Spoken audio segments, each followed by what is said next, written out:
पड़ोसी को कॉन्ट्रैक्ट दे दिया, भाई महीने के मैं 15,000 देता हूं, पड़ोसी घर चलाता है मेरा। ऐसा तो नहीं है ना। तो हिंदुस्तान को कौन चलाएगा? हमारा घर ही तो है ये। कम से कम 300-400 साल हमसे पहले जो पीढ़ियां थी उन्होंने बलिदान दिया। उस बलिदान की वजह से आज हम अपने धर्म का भी पालन कर रहे हैं, हम अपनी संस्कृति का भी पालन कर रहे हैं, हम खुले आसमान के अंदर जी रहे हैं, हम लोकतांत्रिक देश हैं आज भी, क्योंकि किसी ने बलिदान दिया। तो आज हमें भी इस देश के लिए आहुति देनी है, और वो आहुति है कि हम सब जागरूक होकर सही सरकार को चुने और सही व्यक्ति को अपना कप्तान बनाएं। आने वाली पीढ़ी के लिए कर रहे हैं, अपने लिए नहीं कर रहे। जैसे मैंने कहा, हमारा तो जीवन निकल गया, जैसे भी था निकल गया, और जो थोड़ा बहुत बचा है वो भी निकल जाएगा।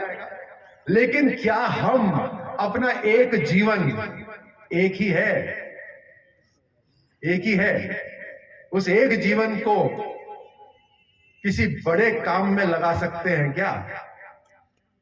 और उसके लिए हर किसी को वर्दी पहनने की जरूरत नहीं है, क्योंकि हर हिंदुस्तानी के दिल में एक सैनिक होता है। अगर वो सैनिक आप में जाग जाएगा तो हिंदुस्तान सबसे मजबूत राष्ट्र बन जाएगा। इन 8 साल के अंदर कश्मीर की जो समस्या थी, जो कांग्रेस की खड़ी करी हुई थी, उसको समाधान करने के लिए एक बहुत बड़ा काम हुआ। धारा 370 ही हटा डाली। ये जितने महान नेता होते थे सबके पांव के नीचे से जमीन खिसक गई। जो सदियों से लड़ाई चल रही थी राम मंदिर की, ये हमारा सौभाग्य है, आपके और मेरे जीते हमारे सामने वो राम मंदिर बनेगा जो सदियों से नहीं बन पा रहा।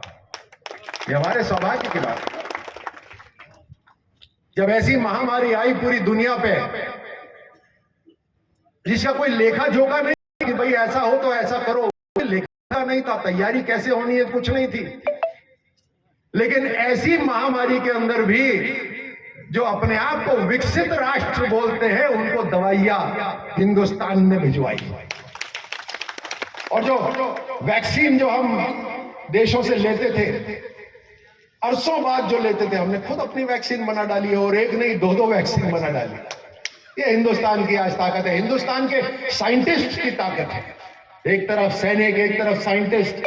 और किसानों की बात करता हूं तो मुझे ये नहीं भूल सकता कि कैसे आप सबकी आंखों में धूल झोंकी गई। किसान से शरीफ कोई व्यक्ति नहीं होता, किसान से सरल कोई व्यक्ति नहीं होता।